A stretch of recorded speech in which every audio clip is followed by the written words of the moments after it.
We will cooperate fully with them.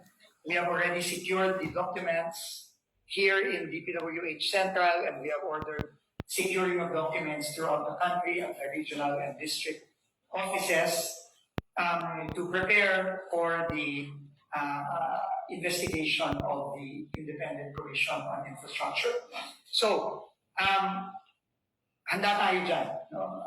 Na makipag-cooperate fully sa ICI kapag yan ay nagsimula na ang kanilang trabaho. But, in the meantime, na hindi pa nagsisimula ang ICI at hindi pa sila na bubuo at hindi pa sila na nagsisimula sa kanilang trabaho, ang utos po ni Pangulong Marcos ay paspasan palalo ang pananagot ng mga iba't ibang taong involved sa mga ghost project, substandard projects na hindi lamang pagnanakaw ng pera ng mga kababayan natin, kung hindi, malaki pa ang ibinibigay ng pinsala sa ating mga kababayan. So ulitin ko, ready tayong mag-cooperate na, pero sa Independent Commission on Infrastructure, pero hindi pa rin tayo titigil sa mga susunod na araw at susunod na linggo sa ating pagpa-file ng mga kaso sa Ombudsman. Maaalala nyo kahapon, sinabi ko, una pa lang ito sa marami. And today, I want to let you know that next week, we will be filing the second case. And this will be a case against those involved in the projects in Oriental Mindoro. Next week.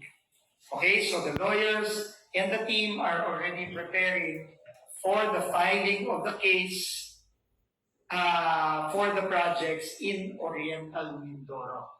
Kinausap ko na rin si Governor Bons Dolor at in-inform ko na siya at siya po ay nagsabi sa akin na sasama daw po siya sa pag-file ng kaso sa Miyerkules next week. So yun po, no? We will be filing similar cases, but now against the people involved, both within DPWH and the contractors involved in the Oriental Mindoro projects that we saw for ourselves noong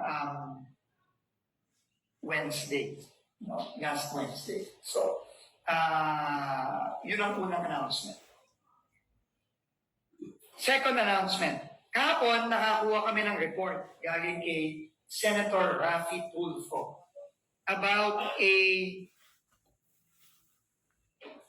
official of the DPWH.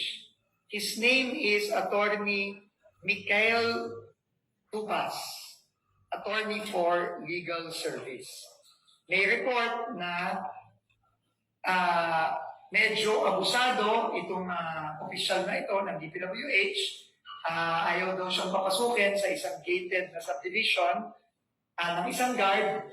Nagalit siya, pinagmumuran niya yung guard, tapos binalikan pa niya, may kasama daw na pulis ba? Pinahuli pa yung guard na obviously ginagawa lang naman yung guard ang kanyang trabaho.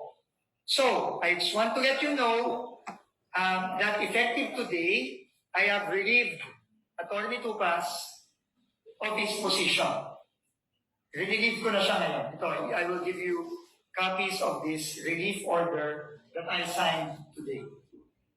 And I have asked the security guard and the wife of the security guard na nagsumbong at nagreklamo kay Senator Raffy Tulfo na mag-file ng official complaint sa DPWH para ma-process na natin yung complaint na yon at para kung totoo yung allegation against Attorney Tupas, pasensyahan tayo, Attorney Tupas. So we will not tolerate abusive behavior dito sa DPWH. Kagaya nung hindi natin pag-tolerate ng abusive behavior sa DOTR, sa LTO, sa LTFRB, hindi natin ito tolerate ang mga abusadong mga opisyal ng gobyerno dito sa DPWH. At ito nagsaserve ng warning sa mga taga-DPWH. Kapag may reklamo sa inyo, at ito ay na-validate namin, kung ano yung mangyayari at nangyari dito kay Atty. Tupas, mangyayari din sa inyo.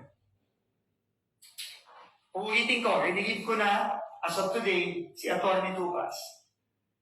At sana mag-file po ng complaint by next week yung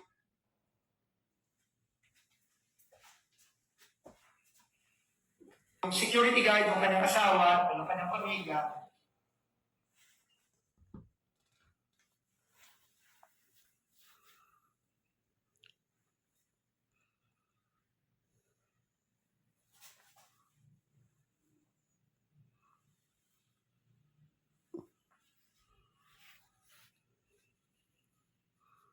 At makakaasa sila na aksyonan natin ito ng mabilis. At nagpapasalamat ako kay Senator Raffy Tulfo. Sir, maraming salamat po sa kanyang Chief of Staff, si Atty. Garrett. Maraming salamat.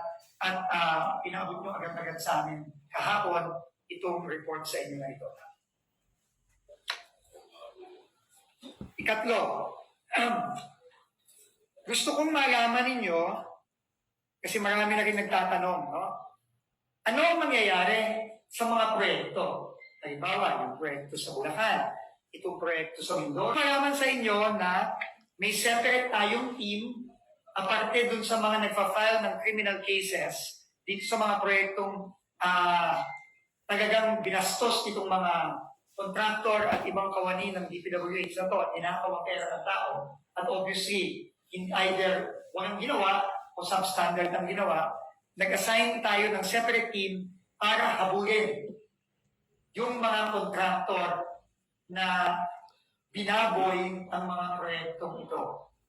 So, unang-una, hahabulin natin lahat ng bonds, lahat ng warranties and securities na nasa kontrata nitong mga contractor na ito. In-inform ako na para sa mga structure tulad ng flood control, 5 years pwede silang habulin.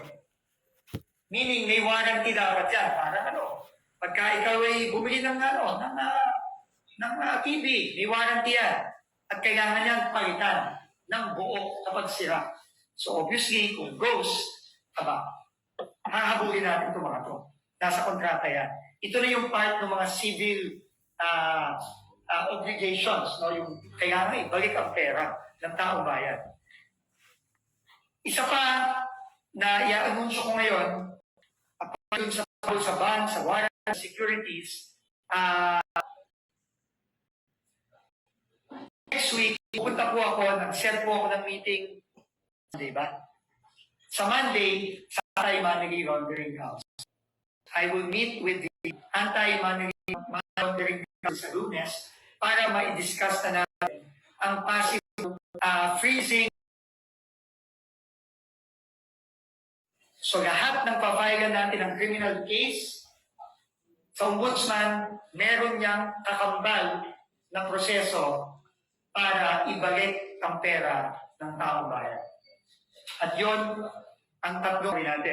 Bonds, kontrata, warranties and securities sa kontrata, at third, makikipag-ugnayan tayo sa Anti-Money Laundering Council para sa eventual freezing at forfeiture ng kanilang mga assets para maibalik ang pera ng taong bayan. So yun po, no, ang aking tatlong i-anunsyo ngayon. So bago ko tumanggap ng tanong, ulitin ko, sabi ng Pangulo, bilisan ang pagpa-file ng kaso, siguraduhin maibalik ang pera ng mga kababayan natin. Kung saan tayo dadalhin ng ebidensya, doon tayo pupunta. Wala tayong sasantuhin dito. Kailangan managot at kailangan maibalik ang pera ng ating mga kababayan.